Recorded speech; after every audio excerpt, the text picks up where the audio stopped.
boemba.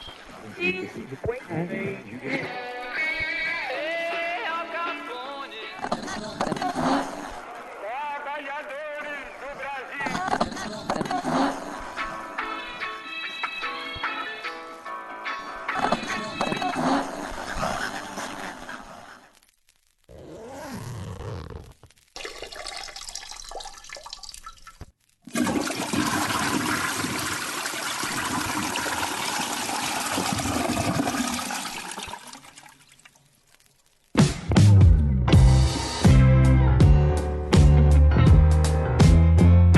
Senhoras e senhores, queridos ouvintes do WCast, mais uma semana, mais um momento de reunião, de alegria, de descontração de nós para com vocês. Que maravilha, eu sou o Felipe Lima, esse aqui é o 64º episódio e eu tenho aqui, não ao meu lado, mas ao pé do meu ouvido, não ele, como sempre, o Cesarino, que hoje está ausente, mas de alma presente, agora de corpo e voz sempre atuante, tá ele, Neninhos, querido, como você tá?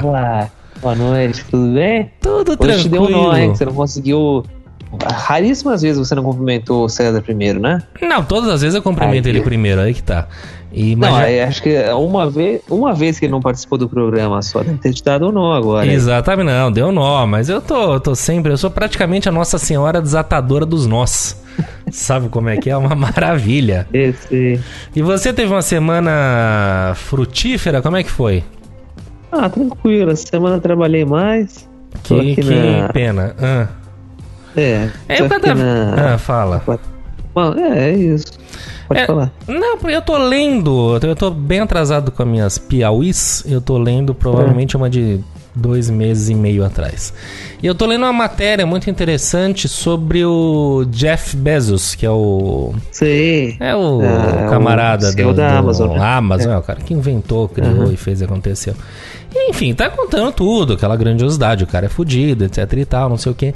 E eu vejo muito, daí começa muito aqueles papos corporativos, sabe, assim, os 10 passos pro sucesso, aquela coisa que qualquer empresa tem, empresas levam mais a sério, outras menos. Algumas pessoas relatando que no começo ele podia ser bem escroto, sabe, assim, dando umas puta prensa no pessoal e tal. Enfim, é aquela coisa de empresa grande, gigante, que vira quase seita, né? O que tinha muito disso, por exemplo, na Odebrecht. Se eles têm também lá uma cartilha, assim, super, sabe? Eu acho isso muito horroroso, eu não consigo me ver fazendo parte disso. E tudo isso pra dizer o quê? Pra dizer que cada vez mais eu quero distância de tudo isso, cada vez mais eu vejo menos sabor em qualquer coisa que você faça parte, que você tem que, sabe... Pra você chegar no topo, você tem que dar sua alma, aquela coisa que mostra muito, não pelo fato em si de que assim tem poucas mulheres de fato no top do top do top e tal, mas também como pode uma mulher, mãe, etc e tal, tá às 7h30 da manhã numa reunião, sabe aquela coisa toda? Aquela velha discussão. Mas não só isso, o ponto é isso, sabe? Eu não quero estar às 7h30 da manhã na porra do negócio pra dizer que tá bom, sou um dos 20 caras mais importantes da Amazon no mundo. Enfim, eu não sei, eu não tenho essa coisa, cada vez eu acredito menos em tudo isso, e lendo tudo isso eu fico pensando, que bom que eu, ao mesmo tempo, cada vez eu ganho menos, talvez, mas pelo menos eu me amplio mais dentro das possibilidades do que eu acredito, eu não sei, foi um desabafo, mas você entende o que eu quero dizer? Quando você fala assim, trabalhei, eu brinquei, falei que pena, não por nada, né? Agora assim, esse papo de que o trabalho de quem come não é papo de vagabundo, não é papo de que trabalho pra quem, cara pálida, entendeu? Trabalhando pros outros, é um papo meio comunista, né? Meio Marx, assim, mas é isso, é o lance de... Não, nada contra o seu trabalho, qualquer trabalho, tô dizendo. Acaba sendo que você tá trabalhando provavelmente pra alguém, quando você é dono do negócio, você vira escravo de você mesmo.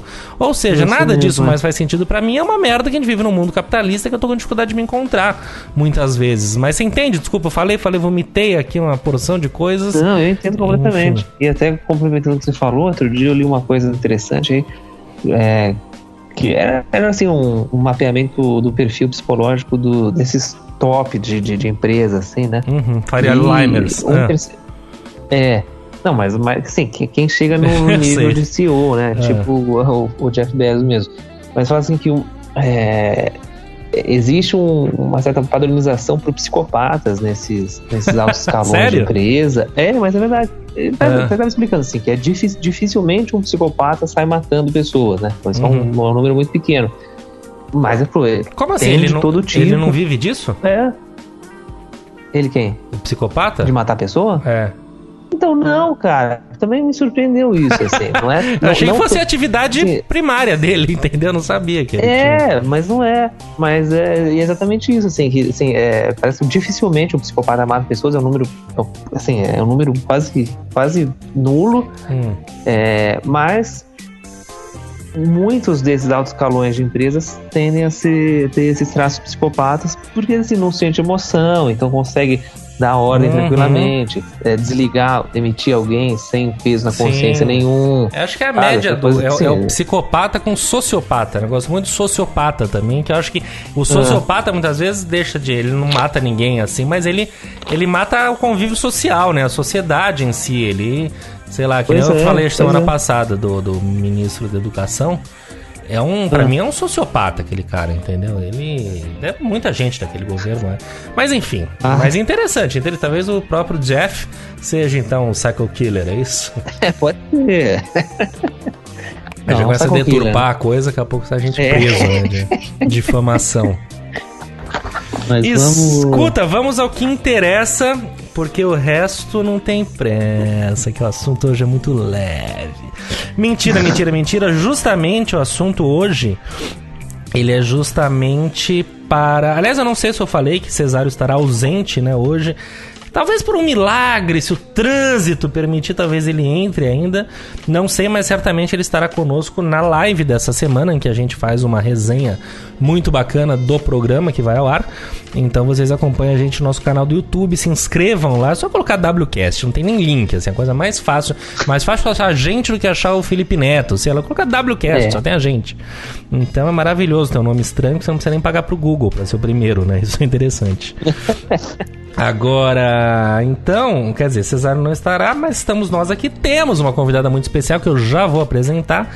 Mas antes eu quero introduzir o assunto, que é a velha e boa e conhecida maconha, né? A cannabis sativa e o canabidiol e tudo isso que a gente vai entender um pouco hoje, quem é quem nessa história. Mas, né, eu brinquei aqui no começo que a gente vai falar, acender um incenso. Não, acho que esse é uma das chaves do assunto hoje, é tratar a maconha como provavelmente o Jeff Bezos deve tratar, entendeu? Com seriedade, tratar a maconha como um CEO deve tratar. Esse é o grande ponto. Acabou a era do maconheirinho cabeludo, laricado, entendeu? Vamos falar sério sobre o assunto, vamos realmente entender, parar de... Entendeu? Quer queimar seu fumo? Toma, mas porra, o que eu falo? O pessoal da Ambev não é um bando de bêbado barrigudo na beira do boteco falando de bebida. São pessoas sérias, que geram milhões e milhões e milhões e bilhões, talvez eu não tenha os números aqui. Bem como deveria ser a indústria da maconha quando legalizada for. Mas a gente já chega lá. Então hoje teremos o prazer de tratar devagar um pouquinho, entender principalmente algumas coisas sobre a maconha em si, nessa visão um pouco mais empresarial, um pouco mais certeira e não recreativa.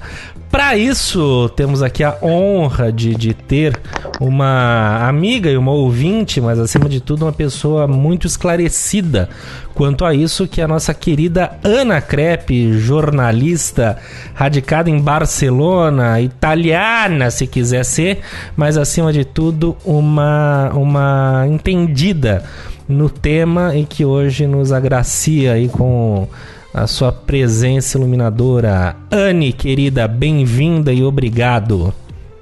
Oi, pessoal, boa noite, bom dia, boa tarde. Prazer é meu participar desse programa que eu ouço desde o primeiro, desde o piloto. Verdade. Finalmente chegou o momento. Chegou o momento e o Anny tá muito, muito chateado. Falou, poxa vida, que eu vejo as lives e tal, queria participar em vídeo. A gente falou, não, isso aqui é um podcast sério. Quem sabe na live de amanhã, se tudo der certo, ela participa ou não. Fiquem abertos aqui, mas vocês acompanhem mais uma vez o nosso YouTube. Aliás, eu odeio quem fala YouTube. Porra, é YouTube, cara. Né? Enfim, mas vocês viram a minha introdução, vocês estão de acordo comigo, Nenê? Primeiro, depois a gente joga a pergunta pra Anitta. Chegou a hora, e não que a gente tá fazendo nada de novo, já tem essa hora há muito tempo, mas que sempre a maconha tá relacionada ao maconheiro, aquela coisa, principalmente com esse governo horroroso que tá aí, que não tem nem espaço pra discussão. Mas pra quem não é do ramo, não se interessa, a maconha é sempre vista pelo jovem que tá ali querendo uma brechinha pra poder queimar o seu fumo. E tá na hora de ver como um empresário, entendeu? Como um senhor de cabelo branco que, negócio, né? Que pode ou não queimar o fumo dele, mas que acima de tudo leva muito a sério essa questão, bem como o que eu falo sempre, os empresários da Souza Cruz, provavelmente. E aí, Ani, qual que é o lance aí? Conta um pouquinho. Você, acho que o que mais te traz aqui é que você está lançando em breve um novo portal, né, sobre o assunto, e que você pretende alimentar, acredito eu, com informações de fato jornalísticas e tal, nada coisas sérias, né, digamos assim. O que a gente pode começar dizendo sobre tudo isso? Então, a gente pode começar por chamar pelo nome que eu considero mais correto, que é cannabis, né? Porque a maconha já levou em si muito estigma. Interessante. Justamente. Então, vamos tratar como cannabis. E, bom, não sei nem por onde começar, o tema é gigante, eu prefiro que vocês me apontem assim. Eu queria que você começasse falando o que vai ser esse portal novo, que não sei se já tem nome ou não, né? Esse projeto, o que você está querendo com ele, qual que é a ideia? Comece falando um pouquinho sobre ele, por favor. Então, ele chama cannabishoje.com. E é um portal para trazer à luz essas questões por uma pesquisa jornalística. Primeiro porque é um tema que me interessa, e segundo porque eu sou jornalista. Então, para trazer informações do Brasil, também de fora, já que morando aqui em Barcelona, né, um lugar que está bem à frente nesse quesito, eu tenho mais acesso. Inclusive para levar os leitores brasileiros um olhar mais longínquo de onde a gente pode chegar. Tá. E você falou uma coisa interessante, né? Que Barcelona tá alguns anos-luz à frente do Brasil. Isso que eu ia perguntar também, como que tá aí, né, essa situação? Exato, como tá aí, como tá aqui. Então, assim, por exemplo, o que você pode fazer aí que você não pode fazer aqui? Como é que tá o Brasil nessa história? Porque uma coisa que a gente tem, que acho que tem tudo a ver, a gente vai até entrar nisso daqui a pouco, a Anvisa liberou recentemente medicamentos com canabidiol, certo? A importação desses medicamentos. Isso é um avanço, que era assim, que era não, é um avanço. Mas ficou por isso mesmo, tem muito que andar. Então, o que dá pra gente, pra ter essa noção do quão atrasado a gente tá, o que tem aí que não tem aqui, por exemplo, tá? Então, aqui em Barcelona é um caso, inclusive, bastante já desenvolvido, porque mesmo em relação ao resto da Espanha, né? A gente tem mais de 500 clubes, associações, né? Que se chama associações canábicas, que são os famosos coffee shops, né? De Amsterdã. Tá. Só que em Amsterdã é mais, assim, aberto ao turismo, e aqui não, né? Aqui é mais para quem vive aqui, porque pede-se uma série de documentos para poder aceder a esses clubes e fazer parte, fumar dentro e comprar e levar para suas casas. Não é chegar então, e acender o seu fumo, passar lá e pegar o cigarrinho e acender e tomar não é isso? Então, na prática, acaba sendo, porque quem vai para o centro de Barcelona vai sempre encontrar os promotores, que são umas pessoas que ficam na rua falando cannabis, cannabis. Aí você vai com eles até uma associação e faz o seu cadastro. Só que as associações mais sérias, digamos assim, elas exigem que você venha com um amigo que já faça parte dessa associação. Entendi, quase então, uma maçonaria, né? Exato. O que foi, Nenê, que você perguntou? Vai por aí. Eu falei uma indicação, né, amor? Se fosse um atestado de Bons antecedentes. Testado, assim. Agora, então quer dizer, então tem essas associações canábicas que, por exemplo, você tá aí, se eu chego aí, eu vou com você, provavelmente você deve ser sócia de alguns ou algum, não sei bem. E ser sócio quer dizer o quê? É só ter seu cadastro, ou você paga alguma taxa, você tem algum desconto, ou não, você só se cadastra e tem o direito a entrar e sair, comprar o quanto quiser, fumar o quanto quiser. Eu queria entender esse detalhe, na prática, no dia a dia, entendeu? Como é que funciona isso? Então, tem uma taxa, eu faço, primeiro de tudo, né? Quando eu cheguei em Barcelona, no dia seguinte, eu cheguei num hostel e já fui, então, procurar alguém que tivesse um cadastro numa associação. E já no dia seguinte me levaram para uma associação e chegando lá eu fiquei, assim, abiscoitada, como diria minha mãe. Fiquei tão emocionada com tudo aquilo, né? Variedades de marihuana, luzes, assim, baixas, uma atmosfera convidativa, um clima. E tanto que eu fiquei, assim, apaixonada que eu já fui direto perguntar quem era o dono do lugar. Tá. Falei, vem cá, quem é o dono? Aí, é aquele senhor ali, marroquino. Aí fui pra lá e falei, vem cá, você tá precisando de alguém pra trabalhar com vocês? Porque eu tô afinzona. E aí ele me falou assim, quando você pode começar? E aí eu já comecei a trabalhar num clube canábico, né? Foi meu primeiro emprego aqui. Tá. Mas quem chega num clube canábico normalmente, por um amigo ou com um promotor, vai pagar 20 euros pra associação, né? São 20 euros anuais. Por quê? A associação aqui, ela tem um caráter como se fosse assim, todo mundo tá pagando, tá pondo um pouquinho de dinheiro para os coffee shops, para as associações cultivarem essa erva e depois distribuir essa erva. Tá. Não é o que acontece, né? Porque a galera vai e compra. Então, assim, todo mundo sabe que funciona assim, mas tem uma brecha na lei em que isso é permitido. Mas então, teoricamente não deveria vender o fumo. Exatamente. Lá. E lá só vende assim, num lugar desse vende o fumo, assim, por exemplo, eu até tenho vergonha de falar isso, eu já tive em Amsterdã, eu não fui a um coffee shop. Então, quer dizer, eu realmente... Então não foi a Amsterdã. Pois é, né, eu fiz outras coisas lá, eu e Rembrandt estávamos ocupados. Agora, o ponto é esse, o que é? São os cigarros, já vem enrolado, vem um pacotinho com fumo, você escolhe, tem o tal do brownie. Eu queria realmente entender esses detalhes para poder desenhar, de repente, isso aqui. Como seria isso no Brasil, né? Você vai na padaria e compra um pacotinho de maconha, enfim, de cannabis. Talvez ou se também é cultivado nos próprios clubes, exatamente, né? E o que são esses clubes? São casas, são empresas? Como que é, assim, até a estrutura física do lugar, até o serviço que eles prestam, né? Acho que é esse o... que a gente quer entender, né? Então, quem cultiva, na verdade, obviamente é fora dos clubes, né? Mas é um braço dos clubes, digamos. Ou então um fornecedor que fornece para vários clubes, mas sempre sendo plantado aqui na Catalunha, né? A maioria deles pega essa erva daqui da região, que é bem propícia para o cultivo. Tem bastante sol e tal. Quando você chega num clube canábico, você vai para o dispensário. E é um lugar assim que tem um menu com cannabis sativa, sativa é a modalidade que te deixa mais up, que te deixa mais ligado, é mais mental. E vai ter a modalidade da cannabis índica, que é aquela cannabis mais sensorial, para fazer um bom sexo, para ver um bom filme. Para ouvir Kraftwerk, provavelmente. Olha, eu já não sabia disso. Achei que toda cannabis era sativa, não sabia que tinha... Não, tem isso aí. E aí você tem esse menu da sativa, da índica, e também tem as híbridas. Quando você quer uma ali com as duas qualidades e tal.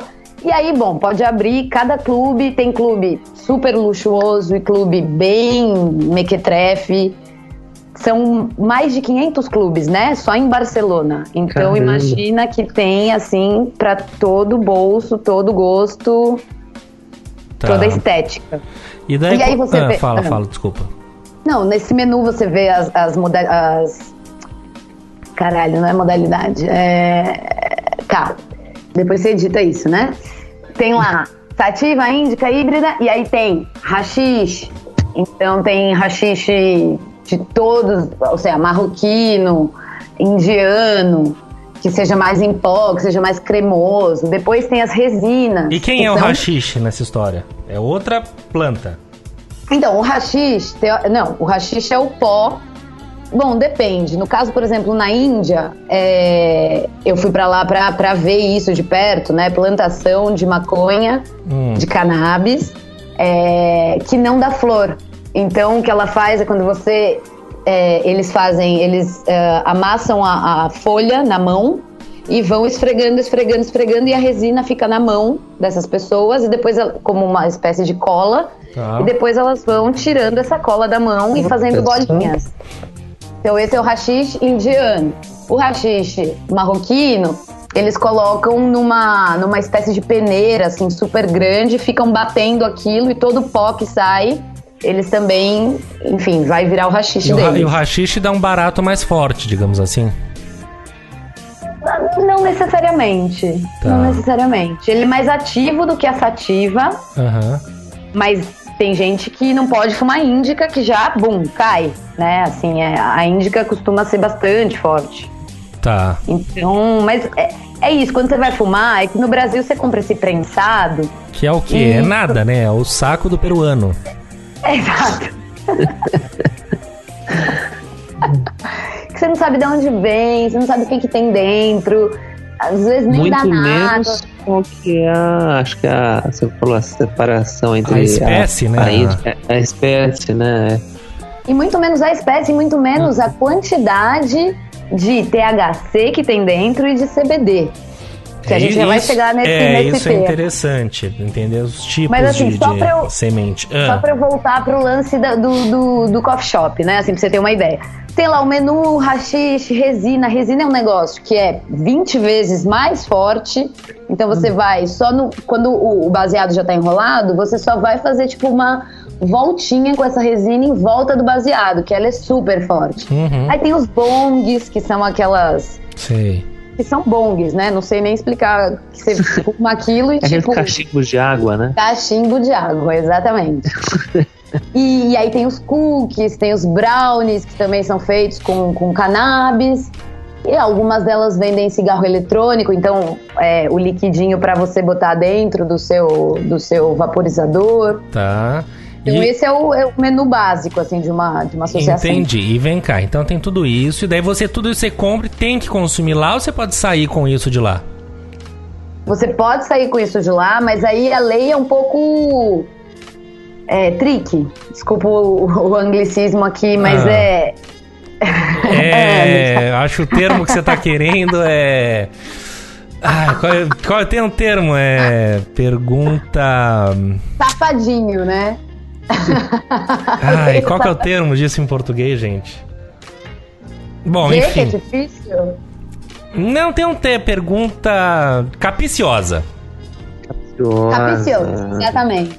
Obrigada, com toda a sua literatura para ajudar aqui. É capiciosa porque você não pode... Ou seja, se você for pego na rua, a polícia te parar, falar o que você tem no bolso, você mostrar, você vai levar uma multa. Né? Então você não pode transportar. Só que, claro, você pode fumar na sua casa e você pode levar do coffee shop pra sua casa. E vamos ser honestos, na Europa em geral, em Barcelona, a polícia não costuma ficar dando geral na galera, né? Quem tá fumando baseado. Não né? dá geral na galera, sei lá, branca. Isso era o que eu ia falar. Né? Que é parecido com o que acontece aqui, então, né? Exato. Que é proibido, quem é pego, teoricamente, é conduzido para delegacia, assim, aquele termo que assina termo de responsabilidade, né? Mas todo mundo sabe que isso só vale mesmo para quem maioria pobre. Sim, mas periferia. É porque aqui, mesmo assim, o cara te leva tapa na cara, o cara te faz engolir um cigarro de maconha, um puta de um estresse. Agora, não sei se lá, olá, você está portando maconha, muito bem, aqui está a sua multa, por favor, pague em 20 dias. Eu não sei o quão educada e profissional é a polícia, ou se também existe uma certa violência, digamos assim. Truculência, exatamente. Eu vou te contar uma história que aconteceu comigo nas férias passadas. Eu tava com um pote de 20 gramas de maconha, de cannabis, mas era de CBD, né? Porque eu também vou contar toda essa história, mas teve um tempo no começo do ano passado que eu deixei de fumar o THC e comecei a fumar o CBD por uma questão de saúde. Só pra antecipar, o THC é o que te deixa doido e o CBD é o que tem os efeitos medicinais, certo?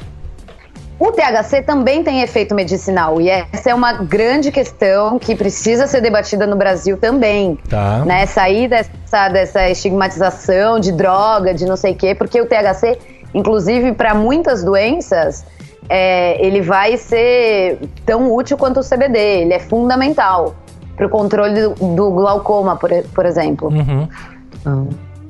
Mas aí tá, eu fui parada, então eu tava fazendo duas coisas erradas, né? Eu tava com 20 gramas de maconha e tava fazendo acampamento livre, que é o acampamento em qualquer lugar, né? Eu tava lá no sul da Espanha e numa barraca, tipo, na beira de um morrinho, assim, perto da praia. A polícia chegou, 3 da manhã, eu tinha feito um baseado, fumei até a metade e deixei a outra metade do lado de fora da barraca, né? Tipo, de manhã eu acordo e fumo a outra metade. E 3:30 da manhã os caras, tipo, abre não sei o que, a polícia, E aí eu, tipo, pensando que tô sonhando ainda, o que tá acontecendo? E aí, de repente, eu escuto ele falando, ora, e o que é isso aqui? É um baseado? E eu, tipo, puta que pariu. Aí eu já saí puta da vida, falando, amigo, calma, tranquilo, isso daqui é um CBD. E ele, o que é um CBD? Aí eu falei, não, peraí, você, policial, em Barcelona, na Espanha, não sabe o que é um CBD? Peraí que a gente vai ter que conversar. Aí eu expliquei pra ele tudo, dei a palestra do CBD, e aí eles foram conversar, eram 2, né, e eles foram falar, tipo, o que a gente faz, né, com essa menina, E aí, claro, eu escondi, a hora que ele mandou eu desmontar a barraca, o pote tava dentro, eu já coloquei dentro do saco de dormir, né, porque se ele encontrasse os 20 gramas ia ficar mais complicadinho. E aí, eles discutindo, eles sem saber o que era, não sei o que, mas se é CBD, então você tem que estar com a receita. Aí eu falei, não tenho que estar nada com a receita, você, se quiser me prender, tem que levar essa maconha e fazer o teste pra ver que é CBD, enfim. E acabou que eu fui embora sem multa e deu tudo certo. Entendi. E assim, não teve... Provavelmente é um tipo de diálogo que dificilmente você teria no Brasil, digamos assim, né? Exatamente. Isso é interessante. Agora, vamos falar de custo. Você falou do menu no coffee shop, etc e tal.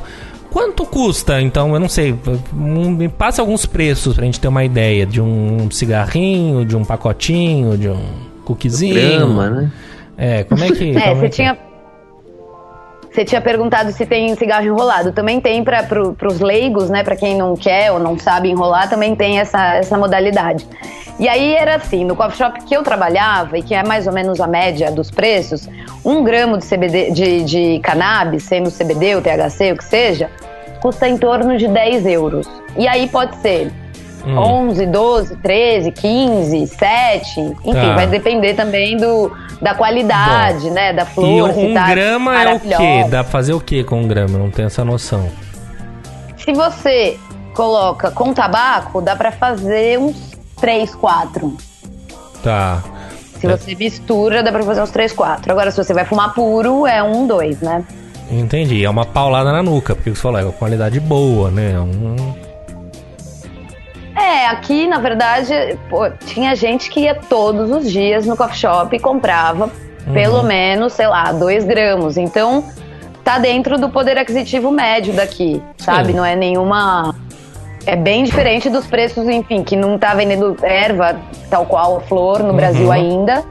Mas o preço do remédio que entrou na semana passada, o primeiro, que não é nem tido como remédio, e sim como produto à base de cannabis, custa R$2.500. Nossa. 30 ml. Mas enfim, a gente vai chegar lá. E aí um beck, assim, feito, pronto, custa 3, 4 euros. Tá, interessante. E, bom, então tem isso, tudo bem. Aí a questão da gente vai pra dentro da casa. A pessoa vai, como quiser, dentro da casa, isso funciona aqui também. Mas a plantação, o que a gente pode entender sobre plantar maconha? É legalizado, não é legalizado? Como funciona isso? Então, aqui todo cidadão tem direito de plantar qualquer variedade de cannabis. Tá. Sendo CBD ou sendo THC, e pode ter até por pessoa 3 plantas. Tá, o que são 3 plantas? 3 plantas. Bom, aí Não, várias... o que é? São 3 vasos? Eu não entendo. São 3 pés? É uma samambaia? O que são que é, entendeu? Pés. São 3 pés. Tá. E aí tem a variedade da cannabis, que ela é de larga duração, então que vai durar 7, 8 meses. Até você colher e tal, e secar e então poder fumar.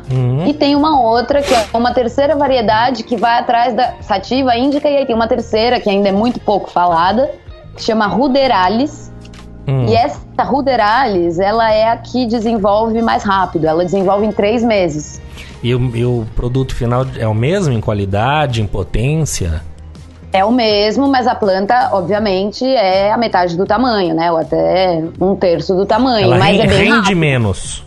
Rende menos, assim, o tamanho da planta, né, em si. Entendi. E uma planta, então, digamos, uma planta Ruderalis, que em 3 meses está pronta para ser colhida, digamos assim. E uma planta normal, vamos chamar de normal, que é maior e que demora uns 8 meses para estar pronta e ser colhida. Quanto rende isso? Isso vai depender da espécie. E aí tem, assim, uma centena, não sei nem quantas, mas, assim, muitíssimas, que você vai escolher de acordo com o nível de THC, ou com o nível de CBD, ou com o gosto, ou com o cheiro. É bem gourmet a coisa, né? Tá. Mas se pode dizer que de um pé... Eu vou falar da que eu fiz aqui em casa, eu colhi 200 gramas. Nossa. De um pé desse de tamanho. Numa colheita só? Numa colheita de 8 meses. Caramba. Então, 200 gramas de fumo fumável, vamos falar assim, é isso? De fumo fumável. Então, só para fazer tirando uma comparação... toda a folha. Isso, só uma comparação rápida. A gente acabou de falar que o camarada paga em 1 grama 10 euros, é isso? Exatamente. Que tá uma média de R$6. E você tinha em sua mão 200 R$6 gramas. não, amor. R$60. Isso, €1, R$6, perdão, R$60. Olha quem tem. Então, quer dizer, uma planta, né? Cada um pode ter 3. E daí, então a gente faz a conta aí, Nenê. Quanto que 20 gramas dá o quê? 2.000 euros, né? 2.000 euros, quer dizer, uma bela grana. Vezes 6 mil... Mas também tem que botar todo o custo envolvido, né? Você comprou a semente, os produtos que você usou pra... Não, tudo bem, mas tô só dizendo, é uma coisa interessante. São produtos caros, né? Eu já li sobre isso também. São produtos bem caros, não são? E são caros e não é a coisa mais fácil do mundo, sabe? Você não pode viajar de cuidados, e deixar... Que coisa... Mas ainda assim... 200G. Agora, a variedade automática, que é a que eu faço mais, né? Porque eu quero logo fumar. Então, eu ponho mais sementes de 3 meses. Essa variedade me dá, dependendo da planta, 30 gramas, 40 gramas. Tá. Teve uma que me deu 15 gramas. Eu fiquei putíssima da vida. E daí, na verdade, o seu trabalho é o quê? Comprar semente. Você compra semente? Não existe um sementário? O que é? Onde é que você compra a semente? Existe um banco de semente, existem vários, inclusive. E aí eu compro sempre numa que se chama Dinafem, dinafem.org, que inclusive entrega no Brasil. Então, se alguém aí estiver escutando quiser comprar, legal, chega direitinho, não dá nenhuma pala, é super bem empacotadinho. Vem o quê? Parece que é uma semente de melancia? Como é que é isso? Não, olha, para uma semente de goiaba. É, pequenininha, então. É. Mas você não pode utilizar as próprias sementes das suas plantas para replantar? Então, até tem quem faça experimentos assim, mas não é... Porque uma planta que você compra uma semente no banco da Dinafem. A planta que vem, ela é feminizada. Então ela não vai dar semente. Inclusive porque só se pode fumar, só vai dar flor a feminizada. Exato. Então não vai dar semente. Se você conseguir uma semente em algum outro cultivo e tal, pode não vingar, enfim. É por isso que as pessoas também pagam um banco de semente, que trabalhou naquilo, e que tá cultivando. E quanto custa uma semente? O que é? É uma semente ou é um saquinho com várias sementes? Uma semente. Uma bolinha, uma semente? Uma semente. E aí custa também uma média de 10 euros. Bom, 10 euros que vai te render 2.000 euros. Mas aí tem os outros produtos, né? Tudo bem, mas você entendeu a conta, é isso. Uma semente. E daí pode acontecer de não vingar. Então, você falou, é difícil, né, plantar, não é fácil. Não, então, quando você compra de um banco de semente, vai o mais normal, ou seja, 90 e muitos % de probabilidade que sim, que todas as minhas vingaram. Tá. E agora vamos então entrar na questão. Nenê, você quer mais alguma coisa sobre isso? Pontual, que eu queria entrar no ponto do CBD e o THC. Entender quem é quem, o que muda, a semente, o fumo. Uma coisa... Uma resposta simples também, uma pergunta simples, aliás, que ficou no ar, mas eu não entendi uma coisa. Enfim, uma vez que você colhe a planta como um todo, ela morre? Ah, boa pergunta, boa pergunta. Zero? Exatamente, ela morre. Você tira, primeiro, quando ela já tá chegando no fim do ciclo e tal, do cultivo, você encharca ela de água, muita água, tipo um banho realmente, pra tirar da terra todo o produto que você tenha colocado. Eu só utilizo o produto bio e tal, mas mesmo assim, porque senão vai acabar vai ser passado pro gosto, né, na hora que você fumar. Então, você lava ela, e aí ela vai perceber, então, que já tá morrendo e tal, e aí você põe num quarto escuro, e aí é o boost final, né, que ela vai dar toda a energia da raiz e tal pras flores. Nossa, que me deu um aperto no peito agora. Ela percebe que tá morrendo, né? Sacanagem com a planta. Nunca senti isso por planta nenhuma, tadinha. Puta... Nossa, fiquei mal agora. Mas então é interessante. Tá morrendo por um bom... mas quer dizer, então não é que você plantou uma vez que nem, sei lá, Jerônimo, sei lá, laranja, né? Seu pé de laranja, de tempo em tempo dá laranja. O tronco fica ali e fica exatamente.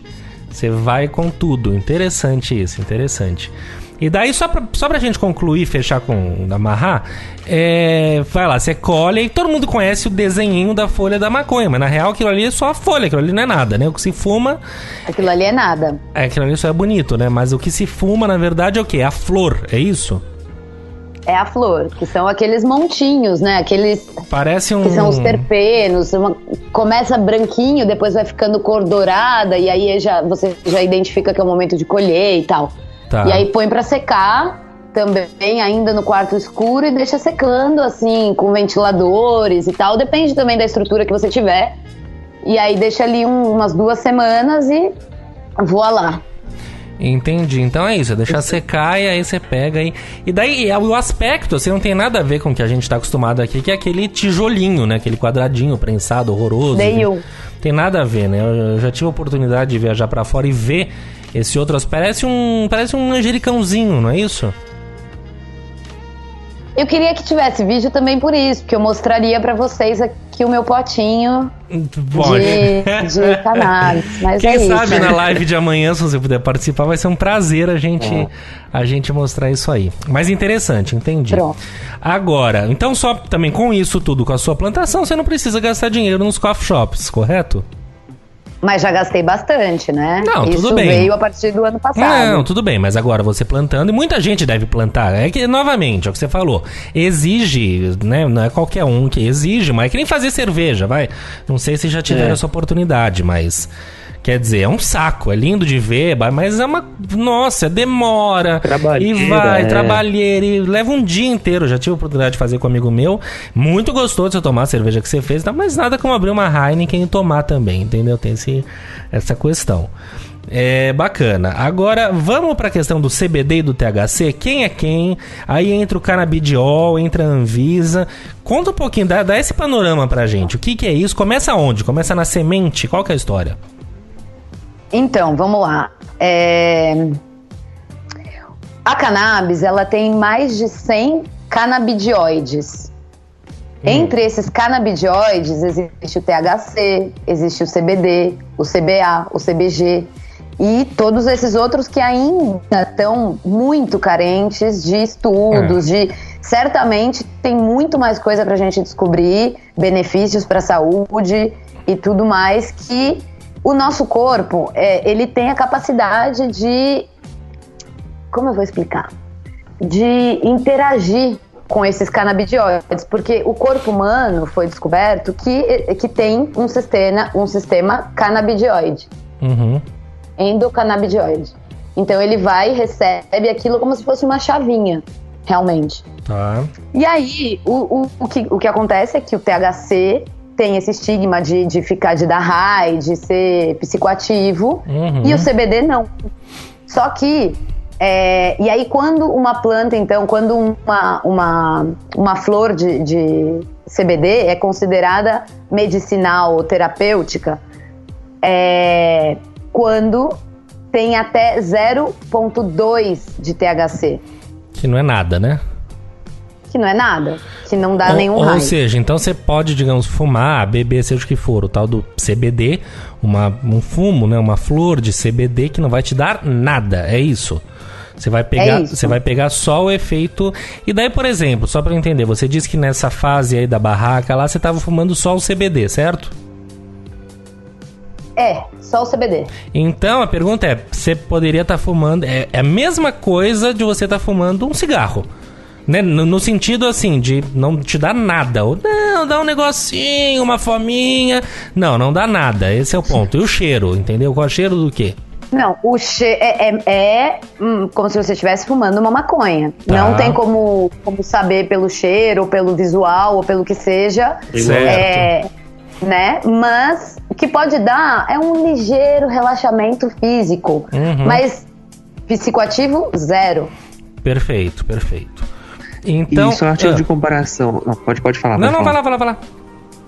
Você falou uma planta que é considerada majoritariamente CBD, ela tem até 0,2% de THC, né? Isso. E quanto teria uma planta que aí sim ela é a planta para chapar, né? Que tem THC mesmo? Quanto que ela tem de THC? Só para comparar, assim, né? Qual que é essa diferença? Fortíssimo THC seria 22%. Mas isso é para chapar realmente. Para derrubar. Pra derrubar. E o que é todo o resto? Que eu já vi esses percentuais em alguns momentos, mas nunca me tinha parado pra pensar nisso. O que é todo o resto? Todo outro percentual são os outros canabinoides? Exatamente. Entendi.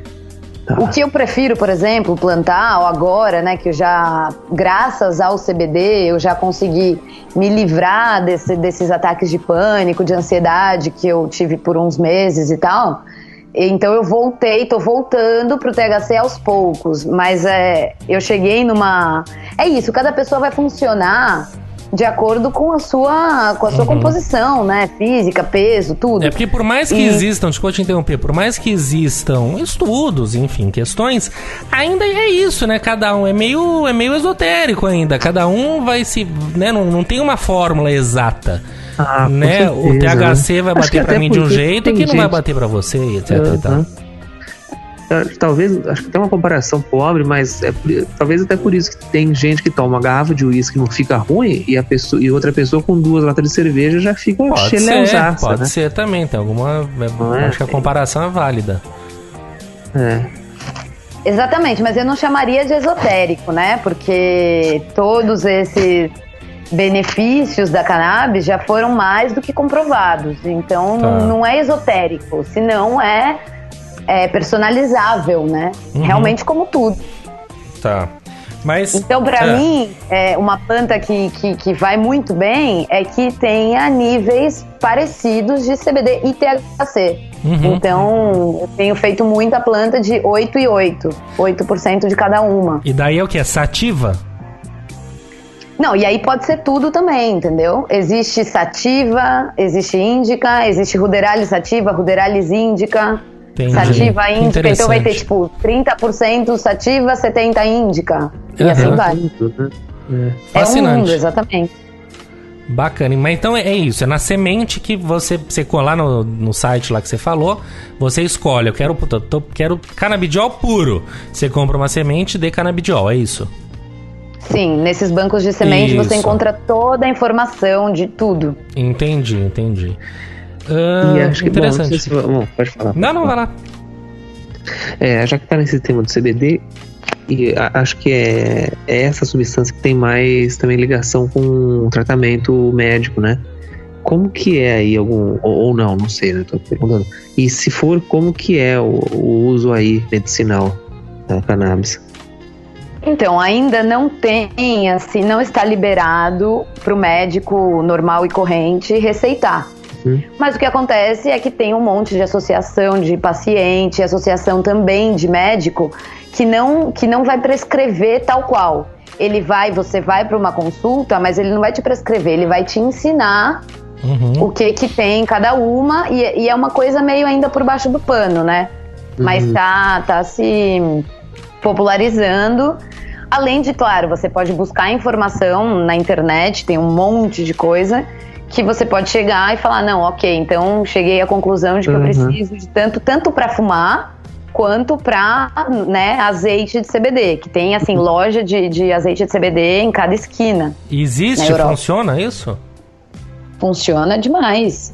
Na verdade, assim, cada doença ou cada patologia, ou para o que você quer utilizar a cannabis, vai ter uma indicação. Então, tem coisa que é melhor tratar fumando, tem coisa que é melhor tratar tomando azeite, tem coisa que é melhor, sabe? Agora vem cá, e me fala algumas doenças que é indicado o uso do CBD, né, do canabidiol.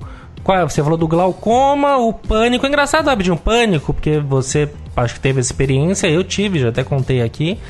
E bom, vamos dar um passo atrás. Eu nunca fui um maconheiro de primeiro, eu já tive algumas experiências com a maconha, todas recreativas. Em alguns momentos eu tinha descoberto o universo, né? Na minha frente apareceu a solução para tudo. Em outras eu tive espécies de ataquezinho de pânico sem saber o que eu estava tendo, né? Uma sensação muito ruim de querer voltar e sair daquilo, enfim. E em outros momentos, gargalhadas mil, aquela sensação leve, maravilhosa. Então é uma droga que eu nunca dominei. Eu nunca fui um uso recorrente, eu poderia contar nas mãos as vezes que eu parei para fumar. E é interessante, enquanto fumante era gostoso, o cheirinho é gostoso, o gosto é gostoso, enfim.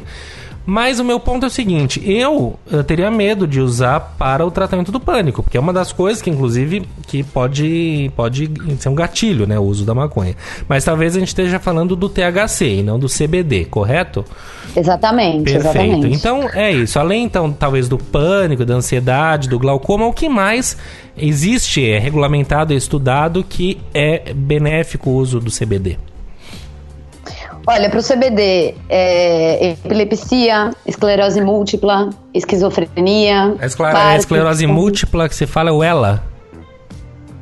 Não. Aquilo ali é esclerose lateral amotrófica. É esclerose múltipla, é aquilo que as pessoas têm dores horrorosas no nervo, enfim. Exatamente, que os músculos se contraem, depois disso tem a fibromialgia. Certo. Também.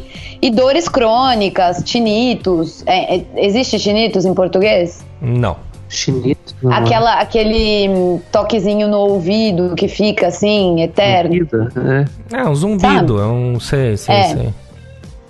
Então, para isso. E aí o THC também vai bem. Porque, na verdade, o sistema canabidioide, ele funciona melhor com toda... É como se fosse uma locomotiva. Uhum. Então, ele funciona bem com todos esses elementos juntos. Uhum. Então, separar isso, já em algumas doenças, só o CBD não seria o mais indicado, né? Uhum. Então, tipo, asma, glaucoma, você tem que ter um pouco do THC. Tá, entendi. Mas aí pro pânico, por exemplo, pra ansiedade, evitar o THC, realmente. Tá. E para aquelas dores horrorosas que as pessoas sentem, dores crônicas assim, é exclusivo o CBD também? Então, tem que ver de onde vem essa dor, né? De onde vem. Eu imagino que uma relaxadinha assim ajude, né? É verdade, eu lembro, eu tinha uma dor no joelho muito grande, eu fui viajar com o pessoal, tinha um fumo na roda lá, não sei o que, eu já tava meio travado, daí eu mandei o fumo pra dentro, melhorou minha dor no joelho, foi, né, eu lembro que eu marchava de um lado pro outro, muito feliz, falei, tô curado, no dia seguinte a dor voltou, mas teve esse efeito, né, então daí eu brinquei muito do efeito da maconha terapêutica e tal. Agora deixa eu fazer uma pergunta, eu queria...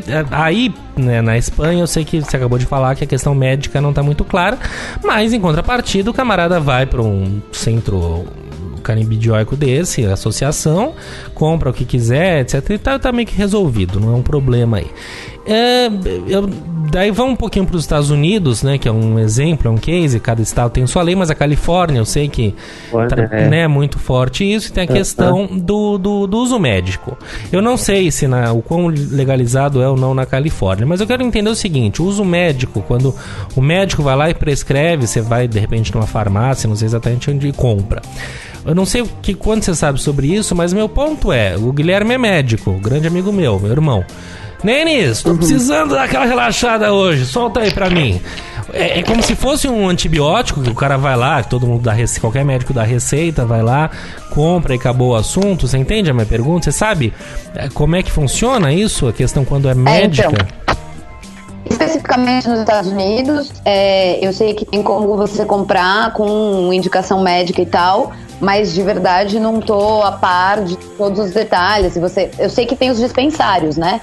Então você pode comprar ou com em formato de flor ou em formato líquido, mas não sei assim o que o médico precisa ter para chegar a poder receitar. Certo. Né? Deve ter um controle, certamente. Mas isso no Brasil não tá assim, eu diria que estamos há pelo menos 5, 10 anos disso acontecer no Brasil. Com certeza. Cara, eu li recentemente um relato de um jornalista que foi para Los Angeles e ele falou que foi como turista e ele fez um breve relato ali de como que é isso. Ele falou, naqueles lugares, naqueles pontos também muito turísticos, fica um monte de gente, ela falou, vestido até de médico, assim, o cara com o jaleco e estetoscópio. Meu Deus. Aqueles negócios Dr. Green e tal. E ele falou que foi lá pra ver. Foi com um deles, ele levou ele numa loja. Aí ele falou que a primeira etapa era passar com a consulta mesmo. Aí ele falou que antes de entrar com o médico, ele tinha que preencher um formulário ali, tipo, com doenças e sintomas. Aí ele falou que era, cara, tinha todos os sintomas que você imaginasse. Do tipo, você sente muito sono? Você sente pouco sono? Você sente algum sono? Você não sente fome nenhuma? Você sente fome? Muita fome? Ou você sente alguma fome?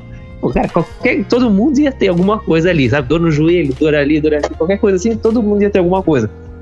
Aí falou que passava com o médico mal olhava na cara dele, assim, só meio que prescrevia uma receitinha pra ele, que na portinha do lado ele comprava. Aí ele falou, aí acho que parecido com isso que a Renata comentou, assim, tinha uma porrada de variação, porque o médico já prescrevia uma indicação para aquele que, assim, aliás, uma recomendação para aqueles sintomas que ele preencheu no formulário, mas ele podia escolher o que ele quisesse ali. Então parece ter esse controle da receita parecida com o que tem aqui com antibiótico mesmo, né? Fica retido ali. Mas é maravilhoso isso, é um... Tipo, você sente fome? Você costuma dormir? Sim, pronto. Sensacional. Mas é porque é assim mesmo, né? A gente tem o sistema endocannabinoide para isso, ou seja, se a gente não alimentar esse sistema, a gente vai sofrer algum tipo de desequilíbrio. Então tem sentido a gente usar algum tipo de CBD, algum tipo de cannabis. Como se fosse uma vitamina, né, digamos assim. Eu diria que sim. Sinceramente, acredito que vão surgir muitos ainda estudos e tal, tá só no começo. Mas agora, a minha pergunta tá muito nisso, assim, minha pergunta. Isso aqui dá vontade de ter 7 horas de programa, porque o assunto não se encerra. Mas eu queria falar um pouquinho sobre o Brasil, a legalização, mas antes, aquilo que eu falei no início, que eu volto... Eu acho muito tênue a diferença. Aí você pode até se questionar, mas precisa ter diferença? Precisa, qual que mal tem? Mas é entre o jovem maconheiro, sabe? Sempre no mundo da lua, fudido, cabeludo, e o camarada que tá ali atrás do uso sério, e novamente, por que o uso recreativo, de novo, deixa eu tentar reformular, porque pra mim é muito claro isso. Uma das coisas que eu sou um dos primeiros, eu acho que o Nenê também, eu quero que legalize tudo, entendeu? Tudo legaliza à vontade, compra no açougue, acabou o assunto, fuma quem quer, onde quer, como quer. 100% de liberdade, eu sou a favor disso. Mas eu tenho um certo ranço, e o termo é esse, uma preguiça, me dá uma certa, puta, que pentelho, o jovem maconheiro, cabeludo, pensamento lerdo, etc e tal, aquela coisa toda, e isso me desestimula. Falo, puta, é pra isso que eu tô lutando? Em contrapartida, não tem problema nenhum que o camarada vá, fume o dele, pinte um quadro, não pinte porra nenhuma, durma, se cure do glaucoma, alivie suas dores, que ele tenha visões do mundo, que ele faça o que ele bem entender. Mas é isso, é o estereótipo, entendeu? É aquela coisa, é o estereótipo, não tem outro nome. Eu queria entender isso, como que você vê isso? Eu tô aqui floreando muito, de fato é complicado, ainda tá muito estigmatizado, é foda, qualquer um que vai lutar por essa causa, vão apontar o dedo, seu maconheiro. Não, eu não quero nem fumar, eu não fumo, mas eu quero lutar para que as pessoas possam fumar, quero viver num país civilizado o suficiente para ter isso, entendeu? Mas de forma alguma eu sou aquela coisa, eu tenho um filho maravilhoso, etc e tal, não tenho problema nenhum, mas eu quero que todo mundo possa abortar se quiser abortar, né? Então o ponto é esse, como que a gente desassocia ou dissocia essas duas questões? A cannabis, ela foi discriminada, começou, né, essa coisa toda de coisa de drogado, faz muito pouco tempo, faz 80 anos. Antes disso, ela era largamente utilizada, e há milhares de anos. Então, ela sempre foi uma planta de poder, uma planta terapêutica. Sim. E vastamente utilizada. E uma coisa que a gente não falou aqui, que é fundamental, é o cânhamo, né? A fibra da maconha em si é fortíssimo. As velas nas grandes navegações eram feitas de cânhamo. Caravelas, né? As cordas também. Também, roupa, né? Plástico, material de construção, tem um potencial de uso completo, até porque a plantação da cannabis, ela limpa o solo. Então você está fazendo um ciclo assim, realmente sustentável. Né? Mas eu duvido que talvez na Exalc tenha uma matéria sobre isso. Posso estar falando bobagem, mas seria interessante que tivesse, né? Sei lá eu. Agora, eu queria falar um pouquinho sobre o tráfico. Bom, a gente já falou acho que não tem nem... Pra mim é muito claro, realmente é preto no branco. Você descriminalizou, você quebrou uma perna do tráfico, acabou. Agora, por exemplo, existem outras drogas, etc e tal, mas não faz sentido nenhum ter tráfico de maconha, ou faz? Faz, sobretudo agora na quarentena. Tá. Porque os clubes estão fechados, né? Então tem uma galera que... Sim, mas só porque não tem a oferta, né? Exato. Porque esse é meu ponto. A partir do momento que você tem oferta, você vai em qualquer lugar, vai no clube, onde você quiser, e você compra, você não precisa ir na boca de fumo comprar, você não precisa ir com o prensadinho, não precisa ir com o traficante que te vende uma merda de fumo, que você corre risco, você não precisa alimentar aquela indústria que é muito traiçoeira e complicada, enfim. Pesado. Né? Então eu vejo por esse lado, eu quero entender como que você vê nesse, né, então no dia a dia normal, sem Covid, não existe. Você pode comprar cocaína do seu traficante ou alguma coisa do gênero. Agora, maconha você não tem por que comprar dele. Exato, aqui o tráfico funciona para êxtase, MD, cocaína, ketamina, enfim, todo o resto. Mas realmente maconha as pessoas compram diretamente no clube canábico. Perfeito. Interessante. Porque você tem acesso à qualidade daquilo, né? Você sabe que aquilo teve um processo, né? Enquanto o MD que você compra, você não sabe quanto ali tem de quê? De anfetamina e tal. Entendi. E o Brasil, você acha que tá como? Você, enquanto brasileira, morou aqui muitos anos e tem muito contato, lê a respeito, não mais agora com o portal. O Brasil tá em que pé nisso tudo? Como é que tá? Tá no STF? O que tá? A gente tá muito atrasado, é a bancada da Bíblia enchendo o saco. Como é que tá isso aí? Ainda mais com esse governo. O Brasil tá dormindo no ponto muito, assim... Se comparado com outros países da América Latina, o Uruguai tem liberado cannabis medicinal e cannabis recreativa. A Argentina já está plantando. Na Colômbia também tudo liberado. O Chile liberou faz uns anos. E o Brasil tem um potencial de cultivo enorme. Tem sol grande parte do ano, ou seja, tem vastos campos.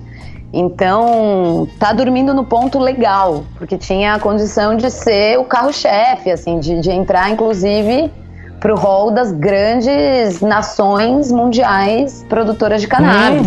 Sem dúvida.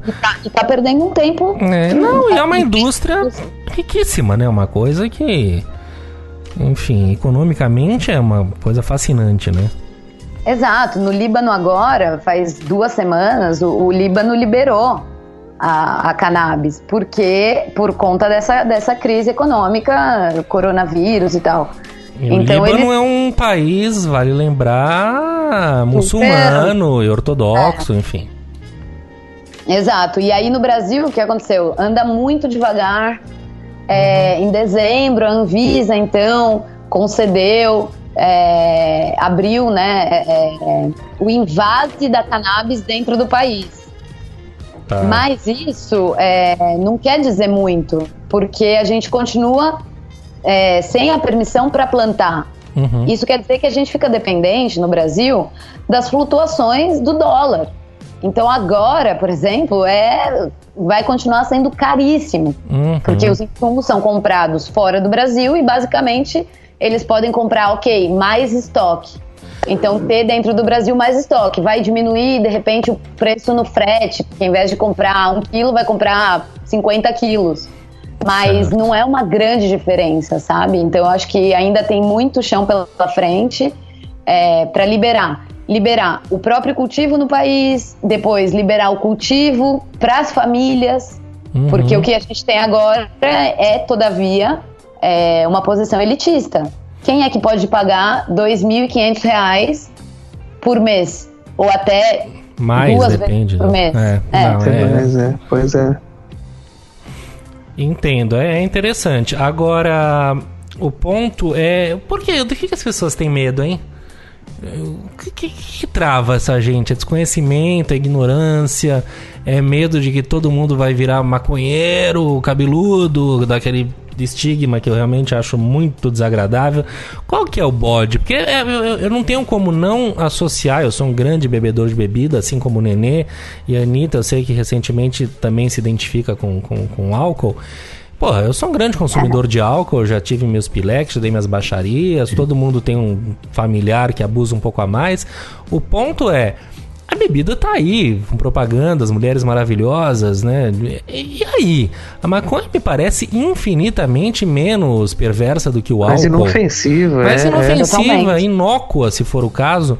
Eu realmente não consigo, eu não sei o que...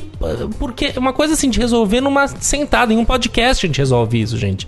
Entendeu? Claro. Tirando não, porque as igrejas, porque tem... Cara, eu acho até mais simples do que o aborto, para mim é extremamente simples, extremamente preto no branco. Eu acho a maconha ainda mais simples, entendeu? Quer dizer, não encha o saco, amigo. As pessoas fumam e se matam, as pessoas bebem e se matam, as pessoas fumam maconha. Esse é o pior. Todo mundo fuma maconha. Qualquer um sabe onde tem, conhece alguém que fuma, pede. Ou seja, eu não entendo. Realmente, gente, eu não entendo. Eu preciso até fazer um podcast com alguém contrário pra gente, né, fazer quase um debate, assim, entender isso. Porque o que tá pegando? Exato. Eles queriam colocar, chegou a cogitar o Osmar Terra para o Ministério da Saúde. Esse cara, ele é o inimigo número 1 da cannabis no Brasil. Ele é o inimigo número 1 de tudo no Brasil, né? Ele é o inimigo número 1 da ciência, ele é o inimigo número 1 da vida. Sim. Ele é o inimigo número 1. Osmar Terra Plana. Então, eu não sei, o Brasil é isso, é o eterno país do futuro, né? Não sei onde é que tá esse tilt. Mas rola. É complicado. Mas me alivia, me agracia de alguma maneira saber que pessoas extremamente interessantes e legítimas como o FHC, como o Drauzio Varela, para citar só 2 exemplos sérios. O Fernando Gabeira foi dos primeiros a tratar o tema, né? Com um pouco mais de... Estão tratando, enfim. Eu eu acho que a gente deu um passeio e tanto, né, Nenê? Você ficou com alguma dúvida? Você quer percorrer mais algum trajeto? Vamos adiante. O que você tem a dizer? Pode falar. Eu acho que até uma coisa, de repente, pra complementar o que você falou, tanto do estereótipo quanto da proibição e legalização e tal. Eu li uma das teorias até que falava que toda essa proibição em massa no mundo aconteceu com o fim da lei seca nos Estados Unidos. Porque pelo que eu entendi também na matéria, dizia o seguinte, com tudo que os Estados Unidos tinham investido em policiais, armamento, equipamento e tal, para combater o álcool, quando caiu, precisou dar um destino para aquilo e não gerar uma porrada de recurso parado, dinheiro parado e desemprego. Então precisou achar um novo vilão. Esse vilão pegou pra Cristo a maconha. Tá. E aí o mundo como um todo se baseou... Se baseia nos Estados Unidos, né? Nos Estados Unidos, com nesse tipo de legislação antidroga, antibebida, aquele FDA e tal. E aí gerou isso, que foi uma greve e tá até hoje, na maioria deles. E inclusive eles são um dos primeiros a estarem abrindo as pernas para isso. Volta. Né? Caso da Califórnia. É uma das teorias e me parece plausível também, né? Foi só um comentário que eu ia fazer, porque não tinha comentado isso aí antes. Eu tenho aqui um dado, deixa eu ver. Em 2017, nos Estados Unidos, a cannabis vendeu 9 milhões de dólares. Caralho, você vê quanto de imposto isso não volta, de emprego, não é? Claro. De emprego de ponta a ponta, né? Do cara que cultiva, o cara que vende, o cara que enrola pra vender na farmácia. Né? Os médicos também. É um mundo de possibilidades, de questões, enfim, tá tudo aí. É fazer, andar, né? É progredir, evoluir. Enfim, não é moleza, tem muito não. ainda pra evoluir. Tem muito. Anny, você fica com a gente mais um pouquinho? Vamos andar aqui. Inclusive, se bem lhe conheço, talvez você queira fazer alguma intervenção aqui no nosso Papel Lixa, no nosso Folha Dupla. Você fique à vontade, mas vamos andar com o programa. Podemos, né, Inês? Vamos lá.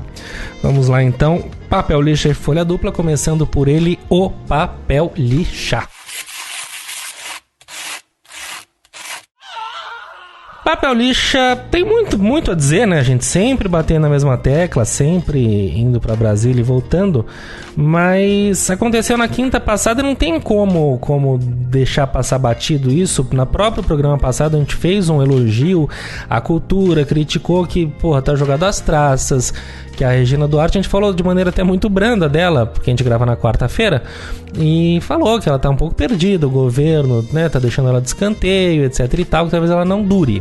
Eis que na quinta-feira ela vai à CNN, a CNN vai até ela, mas ela dá uma entrevista exclusiva à CNN, que ela dá um show de horror, né? Ela dá acho que todo mundo viu, não tem nem muito o que repassar sobre isso, mas cabe, né, lamentar e comentar que assim, com isso, né? Ela elogia a ditadura, ela fala de uma maneira estranha, que provavelmente ela devia estar sob efeito de algum medicamento para acalmar, e deu aquele tilt todo, que não deveriam ter deixado ela entrar no ar, algum assessor daquele modo, mas entrou.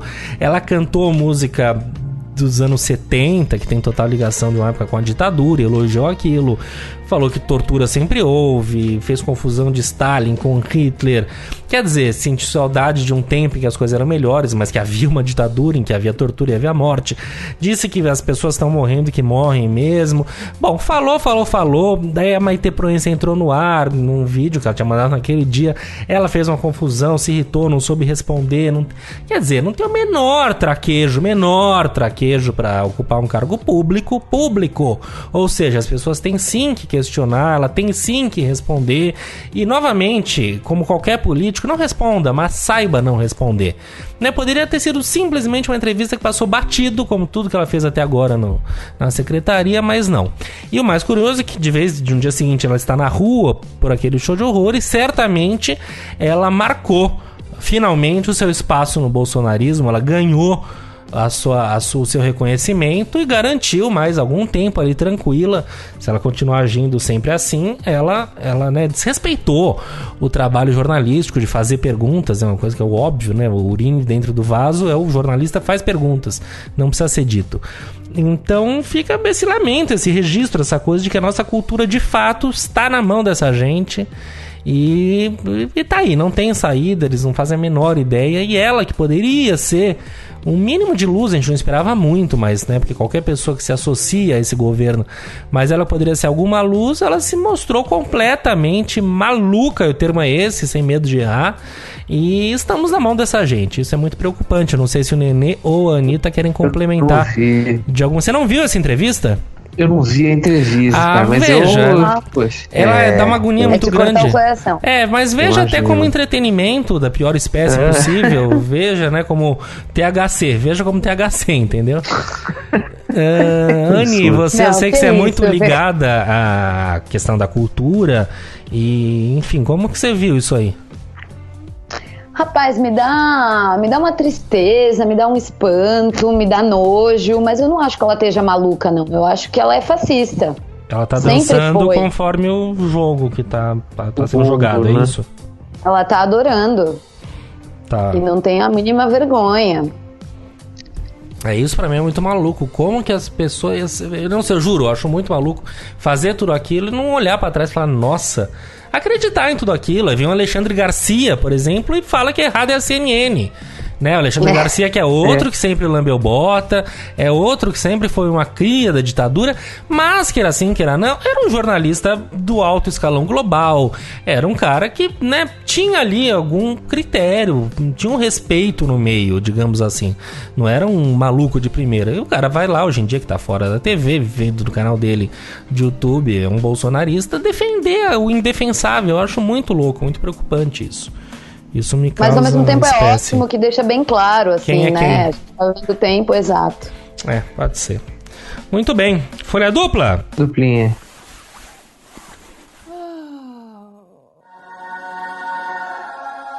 Bom, a folha dupla vem de um gesto muito bacana de um cara que, embora tenha um aspecto muito... como a gente pode falar? Que ser um grosseiro, né? De poucos amigos, parece ter um bom coração e ser um cara muito legal. Como só acontecer, né, as aparências enganam e se contradizem, que é o chefe Henrique Fogaça, conhecido pelo Masterchef. Ele tá com um projeto chamado Marmitas do Bem, né? Ele que tem vários restaurantes finos e que ele distribui, tá agora com essa questão, né, da Covid, enfim, moradores de rua. Diariamente eles têm distribuído, se não me engano, 200 marmitas à população de rua, em alguns pontos de São Paulo.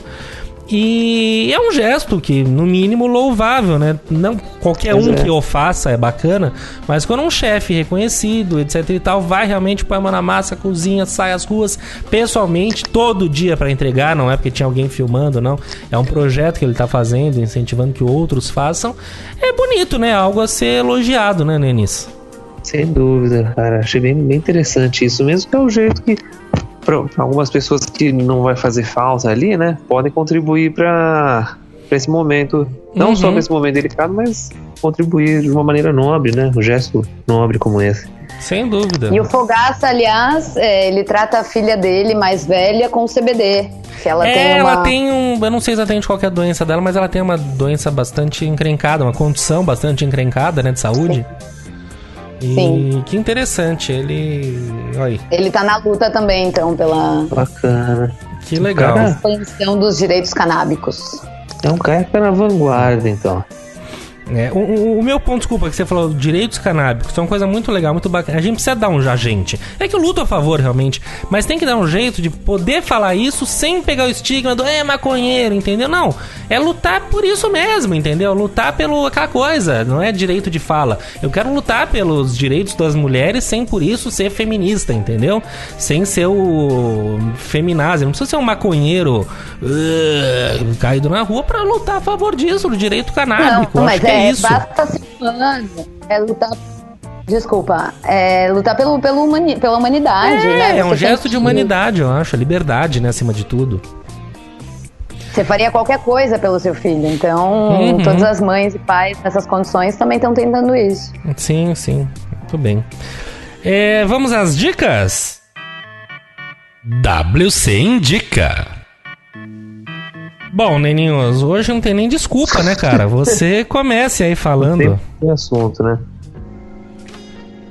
Ó, minha dica é um 2 em 1, que é basicamente duas fontes diferentes com o mesmo propósito. Um é o Melhores Destinos e o outro é o Google O Melhores Destinos, ele fez uma lista aqui de 30 Pera aí, museus o que é virtuais. Melhores Destinos? Tá. Vamos lá.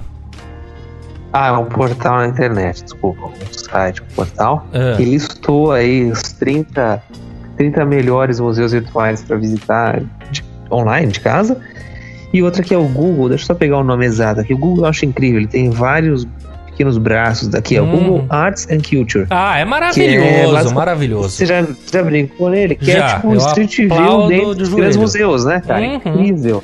Não, você mesmo consegue, ele. assim, percorrer mesmo, e assim, você entra, você clica numa obra qualquer, você vê, assim, numa perfeição de detalhe, assim, da imagem mesmo, ela tem um zoom, que você consegue ver o espirro do Van Gogh ali, entendeu? Uma coisa que você vê cada pincelada, você vê é impressionante, você não precisa ser um amante de arte pra você pirar com aquilo. É maravilhoso, assim. Não entendi, Nenê. Não, legal. Não precisa ser um amante de arte pra apreciar esse tipo de... Exatamente, não recurso, precisa ter lido um Gombrich de ponta a ponta pra poder... Que maravilha. Mas o legal também do portal lá do Melhores Destinos, eles listaram os museus através do link dos próprios museus. Então, às vezes, tem algumas curiosidades, algumas informações também. De repente, está dando uma volta num museu qualquer interessante, o próprio museu pode fornecer informações mais apuradas ali daquela obra, né? Interessante, bacana, legal. Anne, você pensou em alguma dica? Claro. Eu já penso em dica pra vocês desde o primeiro episódio, na verdade, né? Você tem uma lista aí de 64 dicas. Exatamente. Mas agora, hoje, eu vou passar uma dica de um documentário que tá no YouTube, que chama Tarja Branca. É sobre os jogos, sobre a brincadeira. Tanto na infância, quanto também na fase adulta, e quanto isso é importante na construção do caráter e na manutenção da leveza de uma vida feliz. Que interessante. Então eu fiquei apaixonada. Um documentário leve, vamos dizer assim. Maravilhoso. Entrevistando o Zé Simão, o Antônio Nóbrega, tem umas pessoas, o Marcelino Freire. Eu tenho um pé atrás com o Antônio Nóbrega, mas... enfim. Conta? Não, eu não sei, eu não gosto do que ele faz, eu não gosto do trabalho dele, não gosto, não me toca, não acho interessante, eu acho ele super valorizado. Ele foi o primeiro cara que eu entrevistei, então eu tenho uma... Eu sei que sim, então, ele tem toda uma visão, a política da coisa, enfim, ele é um cara de esquerda, o que ele faz é que hoje em dia não cabe falar nisso, porque hoje em dia você tem que ser de esquerda, que você não pode se associar de maneira alguma ao que tem ali que é chamado de direita, enfim, embora a direita tenha o seu respeito, mereça, mas não isso que tá lá. Mas passando isso aí, dá pra eu voltar a ter essas críticas que eu tinha. Mas exato, enfim, mas eu lembro, eu acho, dessa sua entrevista com ele. Então fica essa dica aí maravilhosa, tem que assistir. Ótimo. Tá no YouTube, né? Tá no YouTube, Tarja Branca. Eu não gosto de misturar as estações, mas eu faço questão de dizer que eu conheço a Anitta desde os tempos de cursinho. Então lá se vão seus 15 anos, sei lá, muito tempo. Exato. Muito bom. Vamos lá, minha dica, eu acho que também tem a gente não falou, né? A gente perguntou as doenças tratadas com o canabidiol, então eu acho que o autismo também deve ter alguma relação, né, com isso. E tem um seriado muito falado que tá no Globoplay e que eu assisto, é muito bacana. Eu me irrito profundamente, muitas vezes, é o The Good Doctor, que o Globoplay traduz brilhantemente como O Bom Doutor. The Good Doctor traz a história de um médico autista que é ser cirurgião e tal. E assim, eu acho complicado, ele tem aquele jeito dele, etc e tal, tudo bem. Eu acho muito complicado a aceitação diante daquele quadro. Eu acho um pouco forçado, porque ele tem várias limitações e várias complicações. Eu acho complicado ele atuar tratando com o público, são pontos sendo tratados, mas a maneira de que ele, enfim, reage às coisas, enfim. Mas, no fim das contas, é um seriado bacana que você acaba se viciando. Tem personagens interessantes para os órfãos de ER, traduzido brilhantemente por Plantão Médico. Eu acho que supre bem, eu acho bem legal. Acabou agora a terceira temporada, mas está super em alta aí, tá no Globoplay. The Good Doctor, O Bom Doutor. Certo, meninos? Menino e menina. Boa. Ou, como diriam os velhos comunistas, menines. Que maravilha, que maravilha. Bom, eu acho que cabe aqui agradecer muito a Anitta, que eu acho que ilustrou brilhantemente a questão, trouxe respostas práticas, mesmo que muitas vezes a gente discute muito a fundo, a gente lê nos jornais, mas o que eu queria era isso, era trazer entender o dia a dia, entender a planta crescendo ali, entender o fumo sendo comprado. Eu acho que a Ana trouxe essa visão maravilhosa e obrigado, eu sei que você nos ouve com você, mas falou desde o primeiro episódio, é um prazer mesmo ter você aqui com a gente e falando de uma coisa tão bacana, demorou pra você participar, mas eu acho que foi extremamente rico o tema que te trouxe aqui, obrigado mesmo. Bastante coisa mastigada, né? Eu também agradeço muito a atenção e o tempo disponibilizado. Pô, obrigada eu. Um prazer aqui de participar, tava sonhando com isso. A próxima espero que seja em vídeo. Amanhã, quem sabe, teremos uma live sobre isso. Se você quiser participar, será um prazer enorme, enorme, enorme. Que bom. Espero ter esclarecido um pouco, porque, enfim, é um assunto denso, tem muitos vieses e se precisar de algum esclarecimento posterior, aqui estou. Ou então no cannabishoje.com. Quem quiser já entrar lá para passar o e-mail. Ainda não está no ar, mas já tem uma ficha para recolher os e-mails das pessoas interessadas. Eu vou lançar em junho, mas já tô fazendo uma lista amiga. E quem quiser entrar em contato com você, como faz? Pode me procurar no Instagram, Anitta Crepe, e aí manda um direct. Maravilha, legal. Queridos, é isso, neninhos. Obrigado por mais um dia de trabalho, de luta. Boa, eu que agradeço. Sempre, como sempre, é sempre o maior prazer da Terra. É uma verdade absoluta. Eu que agradeço.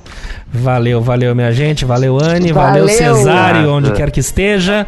Semana que vem estamos de volta. Eu sou o Felipe Lima, esse aqui é o WCast. Obrigadíssimo pela sua presença.